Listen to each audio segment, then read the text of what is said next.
Moltes vegades la petita pagesia d'aquest país no té accés als mitjans que li permetrien sobreviure, tirar endavant, perdurar en el temps.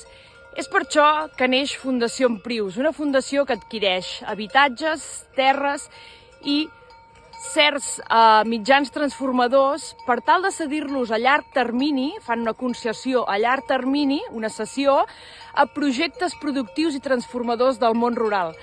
Això comporta que el món rural pugui sobreviure, pugui perdurar i, a més, amb un concepte tan antic com nou, que és compartir, donar-se suport mutu. Per tant, per tot això, crec que és convenient que us feu una ullada al que és la Fundació Emprius i, si doneu suport a aquest projecte, feu-vos socis.